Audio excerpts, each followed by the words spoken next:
नमस्कार, स्वागत है आप सभी का डीडी न्यूज के इस खास बुलेटिन एक्सप्रेस 100 में, जहां हम आपके लिए लेकर आते हैं राजनीति, मनोरंजन, देश दुनिया, खेल और व्यापार जगत की सभी बड़ी खबरों को एक्सप्रेस यानी फटाफट अंदाज में। मैं हूं रेशमा, तो देखिए खबरें तेज रफ्तार से।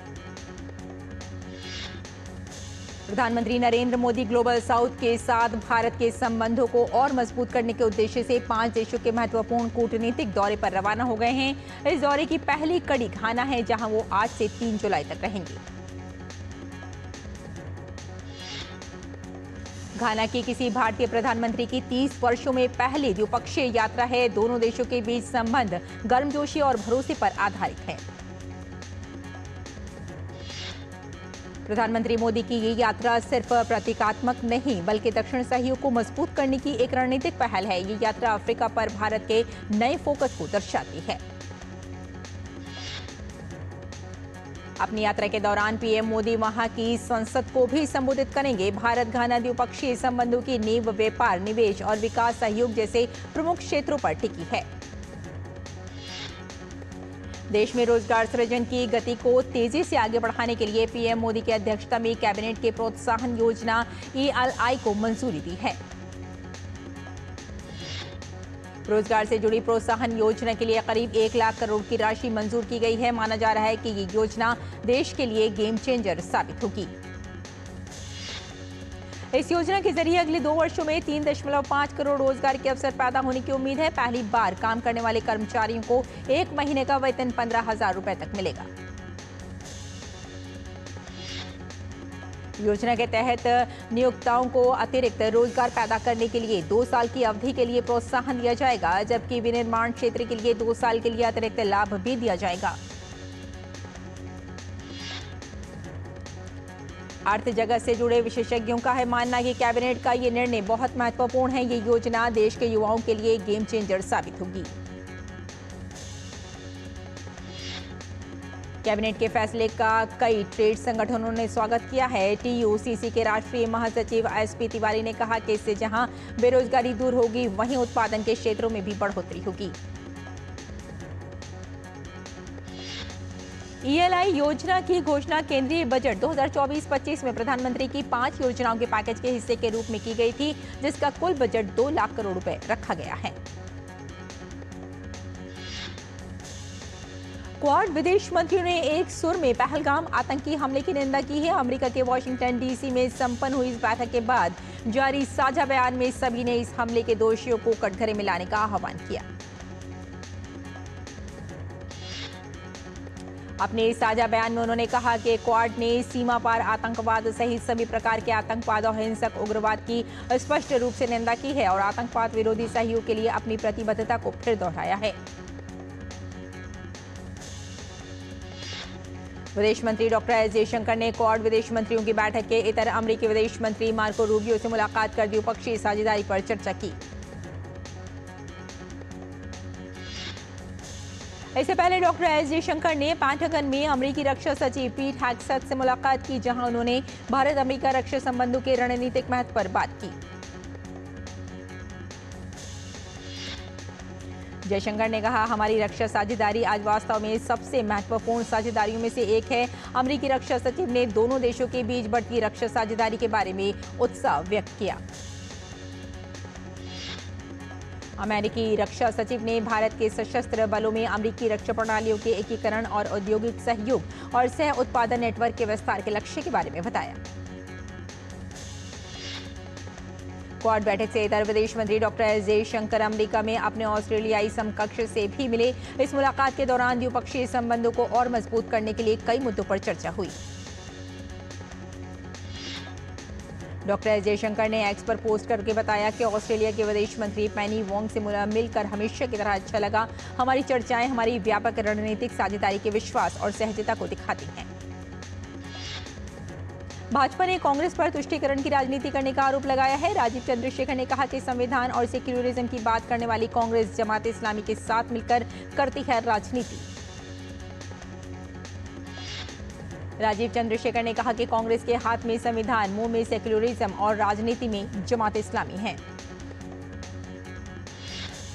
बिहार विधानसभा चुनाव की तैयारियों को धार देने के लिए पटना में आज बीजेपी की बड़ी बैठक हो रही है। इस बैठक में रक्षा मंत्री राजनाथ सिंह भी मौजूद हैं। रक्षा मंत्री राज्य के बीजेपी कार्यकर्ताओं को जीत का मंत्र देंगे। बैठक में विधानसभा चुनाव 2025 की जीत को लेकर विजय संकल्प समेत कई प्रस्ताव पारित किए जाएंगे।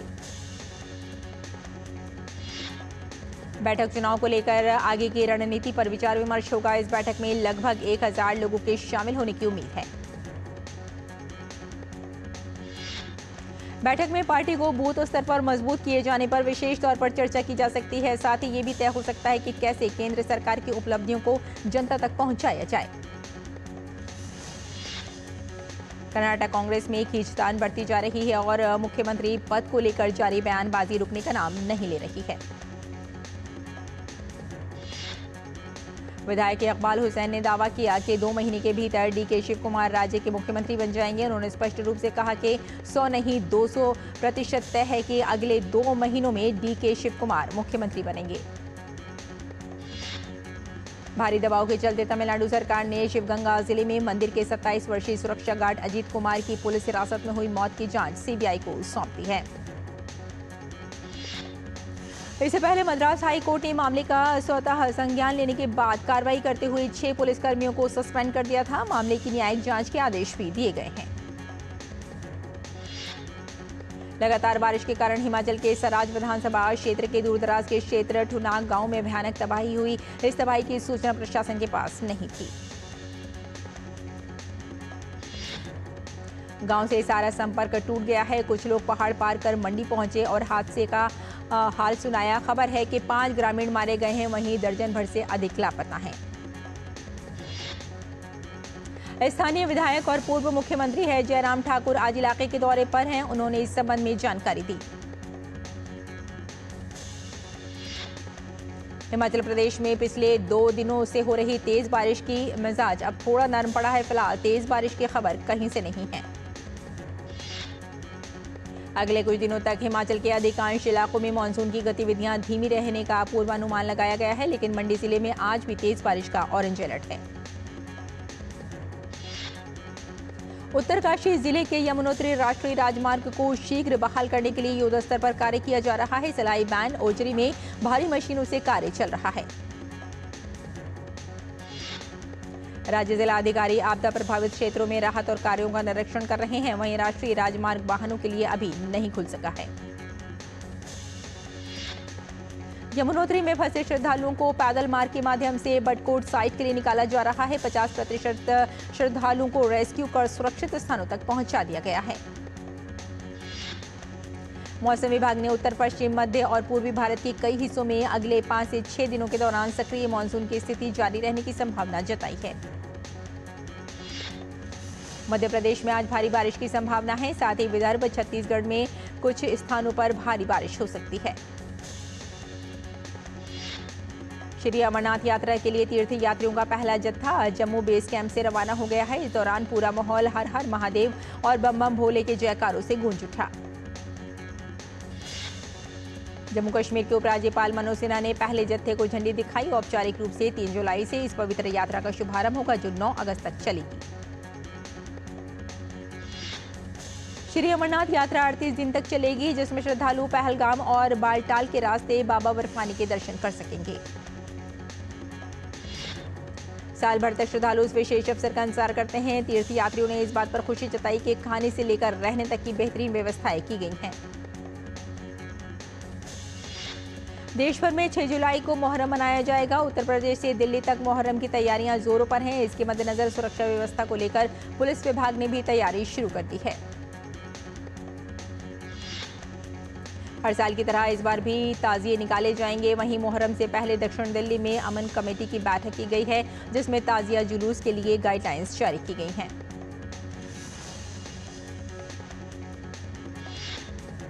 सदर रेंज के संयुक्त सीपी एसके जैन ने कहा कि ताजिया जुलूस में कोई दुर्घटना न घटे, इसलिए बैठक बुलाई गई थी। हर ताजिए के साथ हमारी पुलिस रहेगी।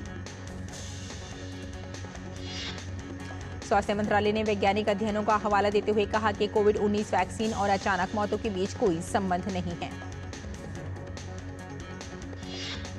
ICMR, NCDC और एम्स के अध्ययनों में जीवन शैली और पहले से मौजूद स्वास्थ्य स्थितियों को अचानक मौतों का प्रमुख कारण बताया गया है।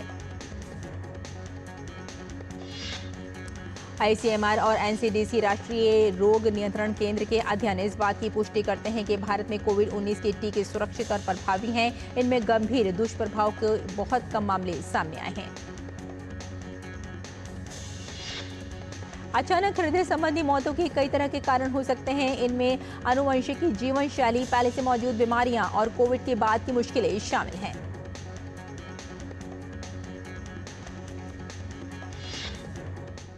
और बुलेटिन में फिलहाल यहाँ रुकते हैं एक छोटे से ब्रेक के लिए। जल्द हाजिर होते हैं। आप देखते रहिए DT न्यूज।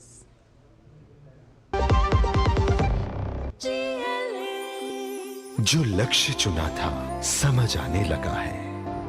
GLA यूनिवर्सिटी, उच्च लक्ष्य की निश्चित प्राप्ति। जब धरती चीर कर निकलता है लोहे का पत्थर और मिलता है मोंगिया के जोश से, फिर तपता है, पिघलता है और बनता है फौलाद। अब होता है सरिया सारी खूबियों के साथ। मोंगिया स्टील, मजबूत देश का मजबूत सरिया। ब्रेक के बाद एक बार फिर आपका स्वागत है। आइए एक्सप्रेस 100 में आगे बढ़ते हैं। सकारात्मक वैश्विक संकेतों के बीच आज भारतीय शेयर बाजार हरे निशान पे खुला। शुरुआती कारोबार में IT और ऑटो सेक्टर में खरीदारी देखी गई। केंद्रीय वित्त एवं कॉर्पोरेट मामलों की मंत्री निर्मला सीतारमण ने स्पेन के सेविले में यूरोपीय निवेश बैंक समूह की प्रेसिडेंट नादिया कैलिवोनो से मुलाकात की। भारतीय रेलवे ने यात्रियों की सुविधा बढ़ाने के लिए रेल वन नाम का एक नया ऐप लॉन्च किया है। यह ऐप रेलवे से जुड़ी सभी तरह की जानकारी और जरूरतों के लिए वन स्टॉप सॉल्यूशन के रूप में काम करेगा। रेल वन ऐप का शुभारंभ रेल मंत्री अश्विनी वैष्णव द्वारा CRIS के 40वें स्थापना दिवस समारोह में किया गया। ये ऐप एंड्रॉयड प्ले स्टोर और iOS ऐप स्टोर दोनों प्लेटफॉर्म पर उपलब्ध है। इस ऐप के माध्यम से यात्रियों को टिकटिंग, आरक्षित, अनारक्षित टिकट और प्लेटफॉर्म टिकट और PNR पूछताछ की सुविधा मिलेगी।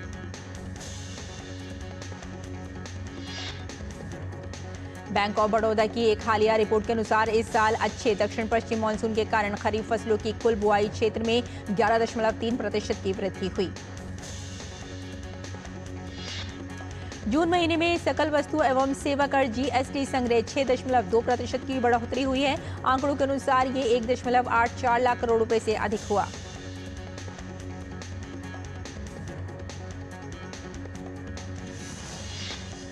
जून में घरेलू लेन देन से सकल राजस्व 4.6% बढ़कर लगभग 1.38 लाख करोड़ रुपए हुआ। साथ ही आयात से GST राजस्व 11.4% बढ़कर 45,690 करोड़ रुपए हुआ। सरकारी स्वामित्व वाले खुदरा ईंधन विक्रेताओं के अनुसार विमान ईंधन ATF की कीमत में 7.5% की बड़ी वृद्धि की गई। वहीं वाणिज्यिक प्रतिष्ठानों में इस्तेमाल होने वाला LPG 58.50 रुपए प्रति सिलेंडर हुआ सस्ता। सरकार ने सार्वजनिक क्षेत्र के बैंकों और वित्तीय संस्थानों के निदेशकों की नियुक्ति करने वाली संस्था FSIB के अध्यक्ष और अन्य सदस्यों का कार्यकाल 1 साल के लिए बढ़ाया। केंद्रीय दूरसंचार राज्य मंत्री चंद्रशेखर पैम्पासनी ने कहा कि भारत नेट चरण 3 योजना के तहत 1.5 करोड़ ग्रामीण परिवारों को सब्सिडी वाला ब्रॉडबैंड उपलब्ध कराया जाएगा। भारतीय रिजर्व बैंक के 2000 रुपए के नोट वापस लेने के 2 साल बाद भी इस मूल्य वर्ग के कुल 6099 करोड़ रुपए के नोट अब भी बाजार में मौजूद हैं।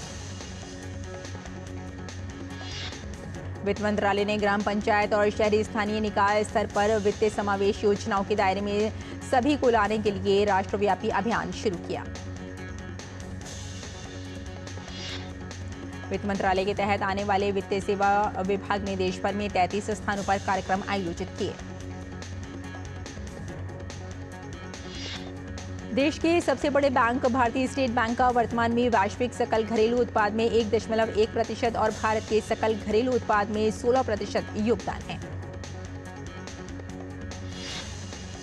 केंद्रीय मंत्रिमंडल ने तमिलनाडु में नेशनल हाईवे के परमकुडी रामनाथपुरम सेक्शन के निर्माण को मंजूरी दी है। इस परियोजना की हाइब्रिड एन्युटी मोड पर विकसित किया जाएगा, जिसकी कुल लागत 1,853 करोड़ रुपए होगी। केंद्र सरकार ने कहा कि कोल एक्सप्लोरेशन वैल्यू चेन के एंड टू एंड डिजिटलीकरण को प्राप्त करने की दिशा में कोयला मंत्रालय single window clearance system web portal पर एक्सप्लोरेशन मॉड्यूल लॉन्च करने के लिए तैयार है। केंद्रीय कोयला मंत्री जी किशन रेड्डी द्वारा central mine planning and design institute limited के माध्यम से 4 जुलाई को लॉन्च किए जाने वाले इस मॉड्यूल से अथॉरिटी को उनके एक्सप्लोरेशन प्रपोजल ऑनलाइन सबमिट करने की सुविधा मिलेगी। आरबीआई द्वारा संकलित आंकड़ों के अनुसार विदेशों में काम कर रहे भारतीयों द्वारा घर भेजे गए धन में वित्त वर्ष 2024-25 में 14% की वृद्धि दर्ज की गई है, जो रिकॉर्ड 135.46 अरब डॉलर हुई। SJVN लिमिटेड ने नेपाल में अपनी 900 मेगावाट की अरुण 3 जल विद्युत परियोजना से बिजली की आपूर्ति के लिए Uttar Pradesh power corporation limited UPPCL के साथ समझौते पर किए हस्ताक्षर। केंद्र सरकार ने बाइक टैक्सी को दी मंजूरी। सरकार ने 1 जुलाई को मोटर वाहन एग्रीगेटर दिशा निर्देश 2025 जारी किए, जिनमें निजी बाइक को यात्री सेवा के लिए उपयोग करने की अनुमति दी गई है। वाहन विनिर्माता किया इंडिया की बिक्री चालू कैलेंडर वर्ष की पहली छमाही में 12.7% बढ़कर 1,42,139 इकाई हुई। हीरो मोटोकॉर्प की कुल बिक्री जून में सालाना आधार पर 10% बढ़कर 5,53,963 इकाई रही। कंपनी ने पिछले साल जून महीने में 5,03,448 इकाइयां बेची थी। अमेरिका के राष्ट्रपति डोनाल्ड ट्रंप का one big beautiful bill senate से मामूली अंतर के साथ हुआ पास। इस बिल को पास कराने में उपराष्ट्रपति JD वेंस अहम कड़ी साबित हुए। ट्रंप के महत्वाकांक्षी कर छूट और खर्च कटौती वाले इस विधेयक के पक्ष और विपक्ष में 50-50 वोट पड़े, जिसके बाद वेंस ने अपना वोट डालकर इसे मंजूरी दिलाई। इजरायल और गाजा जंग को लेकर अमेरिका के राष्ट्रपति डोनाल्ड ट्रंप ने कहा कि इजरायल ने गाजा में 60 दिवसीय सीज फायर की शर्तों पर जताई सहमति। ट्रंप ने हमास से आग्रह किया कि स्थिति और बिगड़ने से पहले वे प्रस्ताव स्वीकार कर लें। ट्रंप ने इजरायल के प्रधानमंत्री बेंजामिन नेतन्याहू के अमेरिकी दौरे से पहले ये ऐलान किया है। उत्तरी मैक्सिको में पुलिस को सियुदाद जुआरेस के एक निजी शमशान में 300 से ज्यादा बिना जले शव मिले। चिहुआहुआ के अटॉर्नी ऑफिस के अनुसार ये खोज व्यवसाय प्रशासकों की लापरवाही की ओर इशारा करती है, क्योंकि शवों को उस इमारत के विभिन्न कमरों में बिना किसी क्रम में रखा हुआ पाया गया जहां शमशान संचालित होता है। पुलिस के अनुसार कुल 383 शव बरामद किए गए, जिनमें से 218 पुरुष, 149 महिलाएं और 16 अभी भी अज्ञात हैं। थाईलैंड के प्रधानमंत्री पैंतोंग तान शिनावात्रा को देश के संवैधानिक न्यायालय ने लीक हुई फोन कॉल के मामले की जांच पेंडिंग रहने तक सस्पेंड करने का बड़ा फैसला सुनाया। थाईलैंड की पीएम शिनावात्रा ने कहा कि वे अदालती प्रक्रिया को स्वीकार करेंगी और उसका पालन करेंगी, हालांकि वे नहीं चाहते कि उनके काम में कोई रुकावट आए। मेडिकल जर्नल द लैंसेट में प्रकाशित एक ताज़ा रिपोर्ट के अनुसार अमेरिका के राष्ट्रपति डोनाल्ड ट्रंप द्वारा विदेशी मानवीय सहायता में की गई भारी कटौती से साल 2030 तक दुनिया भर में भूख और महामारी से 1.4 करोड़ अतिरिक्त मौतें हो सकती हैं। फ्रांस में भीषण गर्मी ने लिया है विकराल रूप। देश के 101 प्रशासनिक क्षेत्रों में से 84 में हीट वेव अलर्ट किया गया जारी। फ्रांस में 1000 से अधिक स्कूल बंद कर दिए गए तथा एफएल टावर की सबसे ऊपरी मंजिल को पर्यटकों के लिए बंद कर दिया गया। साथ ही पूरे क्षेत्र में स्वास्थ्य अलर्ट जारी कर दिया गया है। भारत और इंग्लैंड के बीच खेली जा रही टेस्ट सीरीज का दूसरा मैच आज से बर्मिंघम में शुरू होगा। पहला मैच हारने के बाद भारतीय टीम सीरीज में 0-1 से पीछे है। बर्मिंघम में भारत ने अब तक 8 टेस्ट खेले हैं, लेकिन टीम को एक भी में भी जीत हासिल नहीं हुई है। ऐसे में भारतीय टीम के कप्तान शुभमन गिल के पास जीत हासिल कर इतिहास रचने का बड़ा मौका है। भारतीय महिला क्रिकेट टीम ने ब्रिस्टल में खेले गए सीरीज के दूसरे T20 में इंग्लैंड को 24 रन से मात दी। पहले बल्लेबाजी करते हुए भारतीय टीम ने 4 विकेट पर 181 रन बनाए। जवाब में इंग्लैंड की टीम 7 विकेट पर 157 रन ही बना सकी। भारत की अमनजोत कौर को प्लेयर ऑफ द मैच चुना गया। जीत के साथ ही भारत ने 5 मैच की सीरीज में 2-0 की बढ़त बना ली है। प्रधानमंत्री नरेंद्र मोदी की अध्यक्षता में केंद्रीय मंत्रिमंडल ने राष्ट्रीय खेल नीति 2025 को मंजूरी दे दी है। इसका लक्ष्य 2047 तक भारत को शीर्ष 5 खेल राष्ट्रों में से एक बनाना है। क्लब विश्व कप में राउंड ऑफ 16 के मैच में रियल मैड्रिड ने यूवेंटस को 1-0 से मात दी। रियल के स्टार किलियन एम्बाप्पे इस प्रतियोगिता में पहली बार खेलते हुए नजर आए। रियल मैड्रिड के प्रशंसकों ने क्लब विश्व कप में यूवेंटस पर मिली जीत का जमकर जश्न मनाया। इस जीत के साथ ही रियल मैड्रिड क्वार्टर फाइनल में पहुंच गई हैं।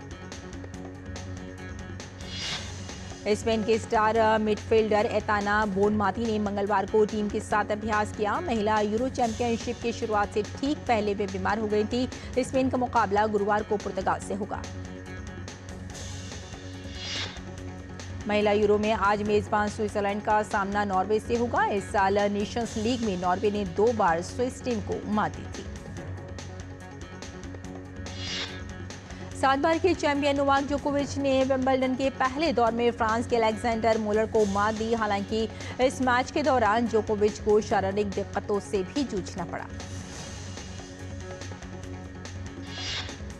दुनिया के नंबर 1 टेनिस खिलाड़ी यानिक सिनर ने विंबलडन के दूसरे दौर में जगह बना ली है। सिनर ने पहले दौर में लुका नार्डी को मात दी।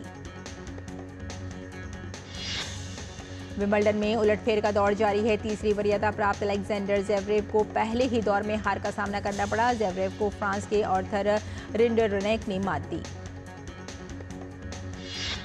दिन के सबसे बड़े उलटफेर में अमेरिका की दूसरी वरीयता प्राप्त कोको गॉफ विंबलडन के पहले दौर में हारकर बाहर हो गई हैं। हाल ही में फ्रेंच ओपन जीतने वाली गॉफ को यूक्रेन की यस्त्रोमस्का ने मात दी। महिला वर्ग में डिफेंडिंग चैंपियन बारबोरा क्रेचिकोवा ने विंबलडन के दूसरे दौर में जगह बना ली है। क्रेचिकोवा ने पहले दौर में 20 साल की फिलिपिना को मात दी। पूर्व चैंपियन पेट्रा क्योटा को विंबलडन के पहले दौर में हार का सामना करना पड़ा। इस हार के साथ ही क्योटोवा ने टेनिस को भी अलविदा कह दिया।